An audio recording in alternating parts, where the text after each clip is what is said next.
여러분 안녕하십니까? NBS 뉴스 24입니다. 코로나19 사태로 농업농촌이 입은 피해가 심각합니다. 내수 경기 침체로 국내 소비 부진에 농가가 씨름하는 건 물론이고 딸기, 인삼 등 해외 수출량이 많은 농산물까지 모두 국내에 발이 묶였습니다. 네, 수출 농가들은 생산비도 건지지 못할 상황이라며 대책 마련을 촉구하고 있습니다. 코로나19발 농업위기 연속 보도, 그 세 번째 순서로 성장 엔진이 멈춰버린 농식품 수출을 김인경 기자가 보도합니다. 전 세계를 휩쓸고 있는 코로나19 사태가 해외 수출길마저 막았습니다. 수출에 의존해오던 국산 농식품들은 갈 곳을 잃어 난감해진 실정입니다.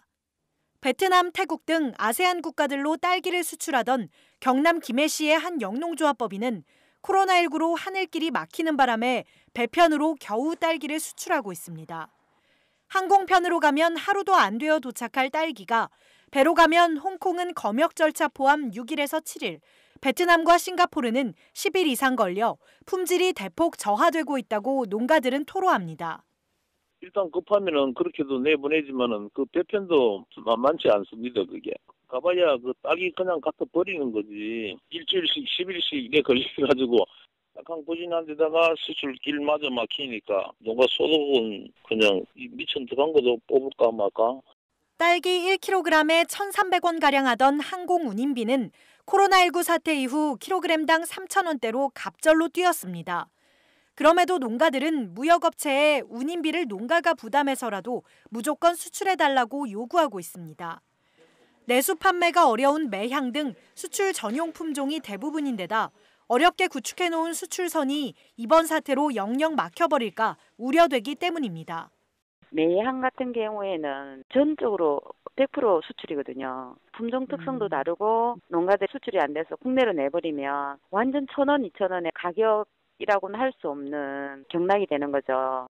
신선 농산물 가운데 수출 금액으로 첫 손가락에 꼽히는 인삼도 사정은 마찬가지입니다. 중화권 수출 비중이 큰 만큼 코로나19 발생 이후 수출길이 막힌 것이나 다름없다고 관계자들은 입을 모읍니다. 수출은 저희가 1월 또는 그 전에 받았던 오다를 좀 생산을 하고 있는데 신규 발주는 거의 없다고 보시는 게 맞을 것 같아요. 한국뿐만이 아니라 전체적으로 최소 50% 이상 줄었다. 인삼 수출업체들은 최근 충남 금산에서 열린 김현수 농식품부 장관과의 현장 간담회에서 박람회 등 시장 개척에 어려움이 크다며 온라인 상담회와 판촉 강화 등 비대면 소통 창구 개설과 해외 홍보 확대를 정부에 요구했습니다. 일본 시장 의존도가 높은 파프리카도 불안하긴 마찬가지입니다. 일본 역시 코로나19로 학교 급식이 중단됐고 외식업계도 타격을 입고 있어 고급 채소인 파프리카의 수요가 크게 줄어들 수 있다는 겁니다. 농식품부는 수출의 단기적 어려움을 풀고 수출 동력을 회복하기 위해 최근 농가 경영안정자금 200억 원, 수출 물류비 33억 9천만 원, 온오프라인 긴급 판촉 지원금 32억 8천만 원 등 예산을 추가로 확보했지만 농가들은 피부에 와닿지 않는다고 말합니다. 이 물류비를 지원해준다는 이야기는 나왔는데 무역업체를 준다고 한 건지 농가를 준다고 한 건지 그게 확실하게 밝혀지지가 않았고요. 이제 막 날개를 단 농식품 수출이 코로나19로 다시 주저앉지는 않을지 또 해외로 나가지 못한 물량이 내수로 쏟아져 내수 가격까지 무너지진 않을지 농가들의 불안감은 날로 커지고 있습니다. NBS 뉴스 김인경입니다. 코로나19로 어려움을 겪는 지역 농가를 위해 지자체들이 농산물 판촉에 적극 나서고 있습니다. 최근에는 사람 간 접촉을 최소화한 이색 특판 행사들이 등장해 소비자들의 큰 호응을 얻고 있습니다. 손현진 기자가 보도합니다. 코로나19 사태로 어려움을 겪는 농가를 돕기 위해 각 지자체들이 농산물 판로 확대에 나서고 있습니다. 특히 최근에는 이색적인 비대면 판매 행사를 열어 소비자들의 눈길을 사로잡고 있습니다. 전라남도는 오는 31일까지 온라인 쇼핑몰 위메프에서 농수산물 소비 촉진을 위한 기획 행사를 실시합니다. 무안양파와 영광굴비 등 40여 개 농수산물을 판매하는 이번 행사는 지역 농어민을 위해 마진과 수수료 없이 진행됩니다. 코로나19 때문에 생산 농가가 어려움이 많거든요. 생산 농가 돕기 차원에서 저희 예산을 일부 지원을 해드려가지고요. 어려운 농가들이 많이 판매가 활성화될 수 있도록. 대면 접촉을 최소화한 거래 형태는 온라인 판매를 넘어 다양한 방식으로 이뤄지고 있습니다. 충남 서산시는 25일부터 27일까지 서산 중앙호수공원 일대에서 드라이브 스루 방식의 농산물 판촉 행사를 엽니다. 이 기간 동안 소비자들은 승용차에 탄 채로 11개 품목으로 구성된 농산물 꾸러미를 구매할 수 있습니다. 경남 창원시는 지역 낙농가를 위해 유제품 판매에 드라이브 스루 방식을 도입했습니다. 시민들은 28일까지 창원 스포츠파크 인근 도로에서 소비자 가격보다 30% 저렴한 유제품 꾸러미를 차에 탄 채 구매할 수 있습니다. 충북 충주시는 내고장 농산물 팔아주기 행사를 위해 시청 내부에 무인 판매장을 열었습니다. 판매장에 진열된 농산물을 구매하려는 소비자들은 수납함에 현금이나 충주사랑 상품권을 넣어서 값을 치르면 됩니다. 소비 촉진도 좀 활성화시키고 우리 농산물도 구입할 수 있게끔 비대면 접촉 방향으로 무인 판매장을 열게 된 거예요. 다른 방향으로 해서 확대 좀 시켜나갈 계획은 있어요. 지켜본 다음에 다른 방법도 좀 확대해 나가고 품목도 좀 확대하고. 이처럼 고통을 나누려는 지자체들의 아이디어가 근심이 깊은 지역 농가에 희망을 불어넣고 있습니다. MBS 뉴스 손현진입니다. 농민수당이 본격적으로 도입되기 시작했지만 제도 정착을 위해서는 아직 과제가 남았다는 평가가 나옵니다. 지급 대상과 지급 금액 등을 두고 현장과 기관 사이 이견이 남아있는 상황인데요. 기자의 눈 막 오른 농민수당 시대, 그 두 번째 순서로 농민수당을 둘러싼 여러 과제에 대해 알아봅니다. 강창호 기자입니다. 올해 전남도와 전북도 등 광역지방자치단체가 농민수당을 추진하고 있습니다. 농민수당이 본격적으로 도입되기 시작했다는 평가가 나옵니다. 하지만 농민수당이 제대로 자리 잡기 위해서는 여러 과제들이 남아 있습니다. 현재 농민수당을 도입한 지자체들은 농가별 수당 지급을 계획하고 있습니다. 일정 기준에 부합하는 농가를 대상으로 연간 일정 금액을 지급하는 방식입니다. 하지만 농민단체들은 모든 농민에게 농민수당이 보장돼야 한다는 입장입니다. 여성 농민과 청년 농민 등이 농가당 농민수당 지급 과정에서 배제되거나 소외될 우려가 높다는 이유에서입니다. 농가를 대상으로 하게 되면 대개 이제 여성 농민이라든지 승계농이라든지 그 농가 경영체 안에 있는 농가 안에 있는 다른 가족들이 대상이 안 되지 않겠어요? 그게 현실적인 좀 문제일 것 같고. 하지만 현재 농민에 대한 법적 규정이 모호하다는 점과 지자체의 예산 부담이 크다는 점이 농민 단위 운용의 한계로 작용하고 있습니다.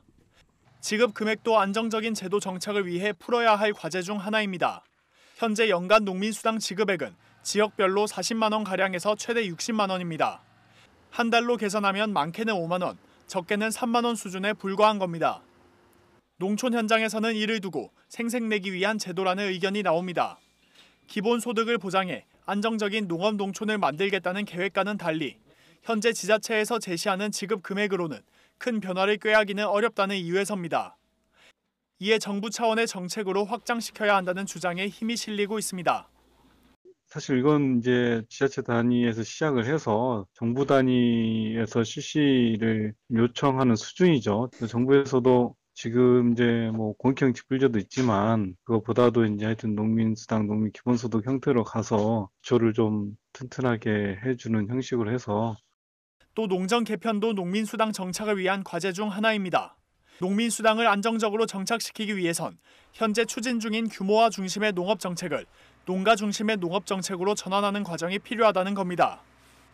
규모화 중심인 농업정책, 농정 예산이 지금 현재 농민수당을 지원하는 농정 예산하고는 완전 차이가 있는 거여서 서로가 어떻게 향후 농정 예산을 편성하고 농업 예산을 어떻게 사용할 것인가에 대한 합의를 이뤄나가는 게 중요하다는 생각이.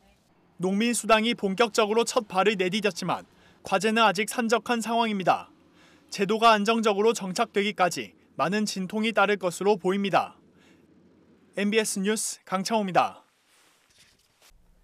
교육부를 비롯한 정부 5개 부처가 국가 균형 발전 및 지역 주민 삶의 질 향상을 위해 협력 사업을 추진하기로 했습니다.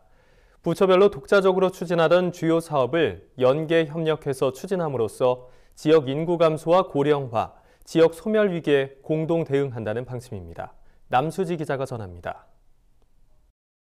교육부, 행정안전부, 농림축산식품부, 보건복지부, 국토교통부가 인구 감소 및 고령화 등 지역 문제에 대응하고 지역 주민의 삶의 질을 향상시키는 등 지역 공동체 활력을 높이기 위해 25일 업무 협약을 체결했습니다. 이는 지난 2018년 행안부, 복지부, 국토부가 맺은 지역사회 중심의 자치, 돌봄, 재생 추진을 위한 업무 협약에 교육부와 농식품부가 추가로 참여해 협력 사업의 범위를 확대하는 겁니다. 이를 위해 교육부는 미래형 교육자치 협력지구 사업을 통해 학교와 지역사회가 협력해 우수 모델을 구축하고 지역의 교육력 제고에 힘쓰기로 했습니다. 행안부는 주민자치형 공공서비스 구축 사업으로 주민 관점의 공공서비스를 제공할 수 있도록 기반을 마련하고 주민자치회 활성화를 위해 다양한 정책을 지원하기로 했습니다. 교육부와 행안부는 주요 사업을 연계해 미래형 교육자치 협력지구 내 주민자치회에 마을교육자치분과를 설치하고 지역 안에서 학교와 마을의 협력을 한층 더 공고히 하기로 했습니다. 농식품부는 사회적 농업 활성화 사업을 통해 농업 활동으로 장애인, 고령자 등 사회적 약자에게 돌봄, 교육, 일자리와 같은 서비스를 제공하고 사회적 농업의 육성과 확산을 뒷받침하기로 했습니다. 복지부는 지역사회 통합 돌봄 사업으로 지역 주민 누구나 지역사회에서 건강하게 살 수 있도록 지역의 상황에 맞는 주거, 보건, 의료 등을 제공해 통합 돌봄 서비스 기반 시설을 확대해 나갈 계획입니다. 농식품부와 복지부 역시 부처별로 협력해 사회적 농업과 지역사회 통합 돌봄 선도 사업을 연결해 사회적 농업 프로그램을 운영할 예정입니다. 농촌에서도 통합 돌봄, 주민자치, 교육자치가 이루어질 수 있도록 좀 더 신경을 쓰자는 차원에서 저희도 들어가게 되었습니다. 보건복지부의 지역사회 통합 돌봄 선도 사업이 있는데 그 사업과도 연계를 해서 실제로 농촌 주민들이 통합적으로 보건복지 서비스를 받고 또 농업활동을 통해서 돌봄이 이루어질 수 있도록 협력해 나갈 예정입니다. 아울러 국토부는 도시재생 뉴딜 사업을 통해 노후 주거지 등을 지역 주도로 활성화해 도시 경쟁력을 높이는 등 도시 혁신을 추진하기로 했습니다. 이번 협약에 따라 그동안 지역에 분절적으로 지원되던 부처별 주요 사업이 효율적으로 연계 추진돼 정책 효과 제고와 아울러 주민 생활 불편 해소 및 지역 공동체 활력화에 도움을 줄 것으로 기대됩니다. MBS 뉴스 남수지입니다. 오늘부터 가축분 퇴비부숙도 검사 의무화 제도가 시행됩니다. 2015년 3월 가축분뇨법 시행령 개정 이후 5년의 유예기간 끝에 시행되는 건데요. 정부는 그동안의 축산 현장의 의견을 반영해 제도 개선 사항을 추가했다고 밝혔습니다. 김길수 기자가 보도합니다. 농림축산식품부와 환경부는 25일부터 퇴비부숙도 검사 의무화 제도를 시행한다고 밝혔습니다. 지난 2015년 관련법이 개정되고 5년이 지난 후 시행되는 겁니다. 부숙도 검사 의무화가 시행되면 농가는 축사 면적에 따라 신고 규모와 허가 규모 농가로 구분되고 각 농가에 맞는 검사 주기와 부숙 기준이 적용됩니다. 신고 규모 농가는 연 1회, 허가 규모 농가는 6개월에 1회 퇴비 부숙도 검사를 받고 그 결과를 3년간 보관해야 합니다. 가축분 퇴비 살포 시엔 축사 면적 1,500제곱미터 이상 농가는 부숙 후기 또는 완료, 1,500제곱미터 미만은 중기 이상으로 부숙해야 합니다.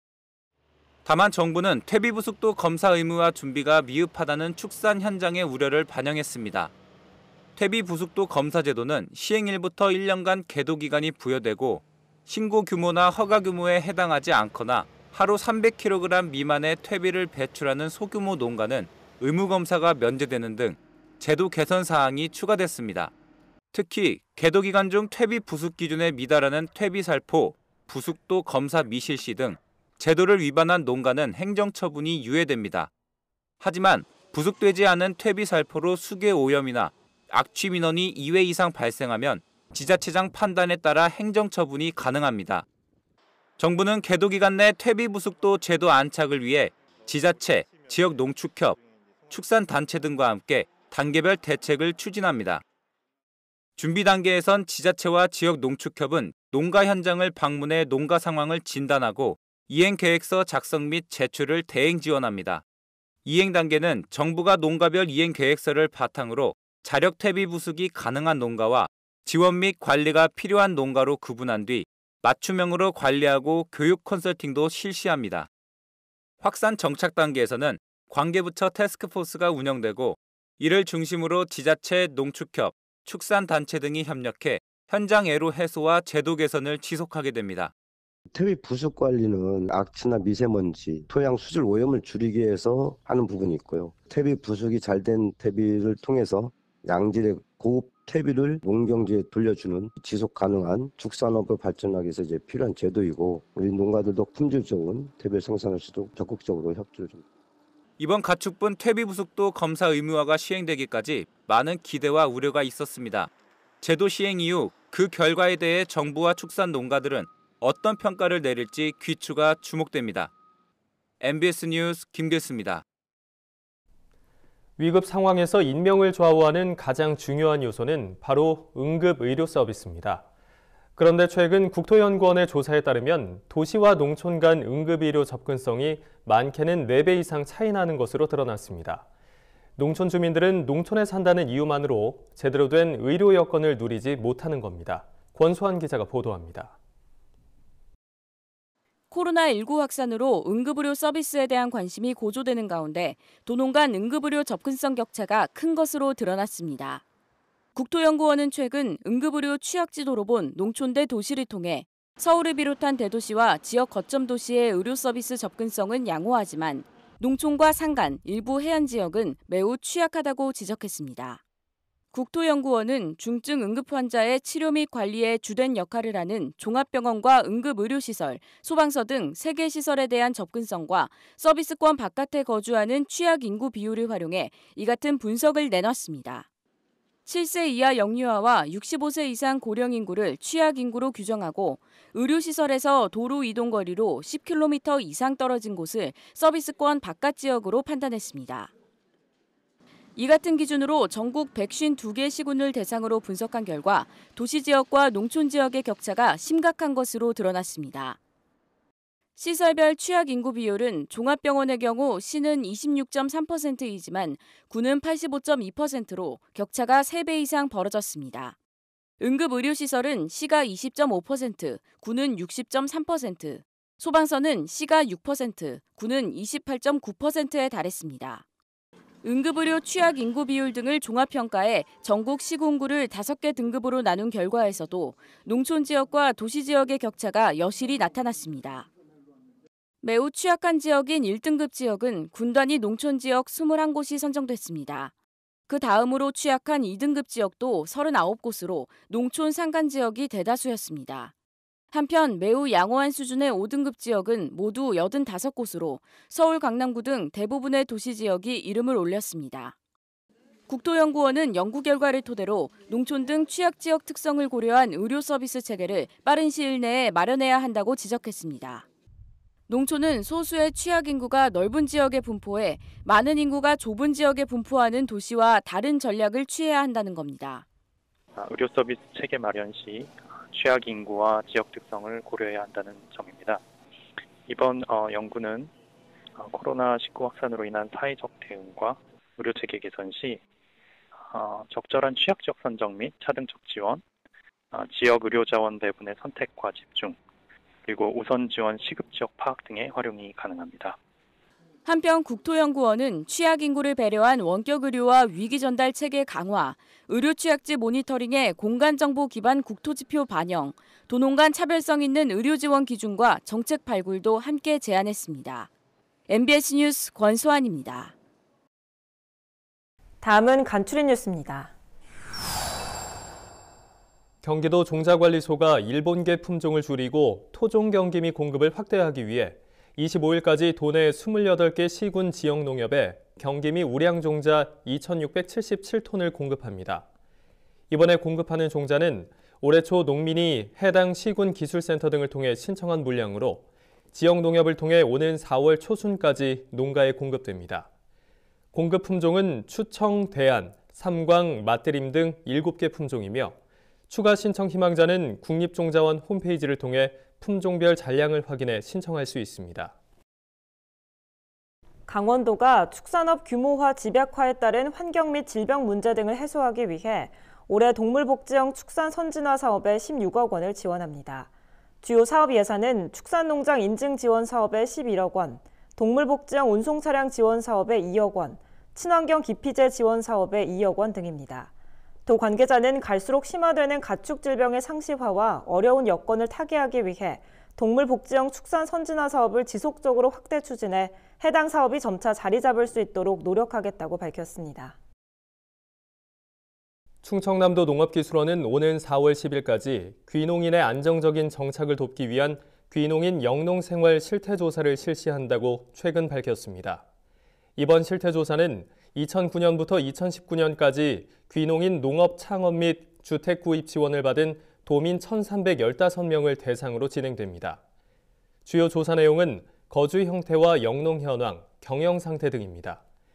도동기원은 조사 결과를 분석해 문제점이 있는 귀농인에게는 기술 교육과 상담 등을 지원하고 경영 실적이 우수한 귀농인은 귀농 희망자에게 멘토 농가로 추천할 계획입니다. 경상남도는 도내 지역아동센터 265개소를 대상으로 위생용품 및 급 간식 구입 용도로 총 9,400만 원 상당의 농촌사랑 상품권을 지원한다고 최근 밝혔습니다. 이번 상품권은 지역아동센터 경상남도 지원단이 경남사회복지공동모금회로부터 코로나19 예방 및 피해 지원을 위한 성금을 지원받아 마련됐습니다. 상품권은 센터별로 최소 30만 원에서 최대 50만 원까지 1회 지원되며 지역경제 활성화를 위해 농촌사랑 상품권으로 전달됩니다. 이에 도 관계자는 긴급 돌봄에 차질이 없도록 행정재정적 지원을 아끼지 않겠다고 밝혔습니다. 저희가 준비한 소식은 여기까지입니다. NBS 뉴스 24 마칩니다. 함께해 주신 여러분 고맙습니다.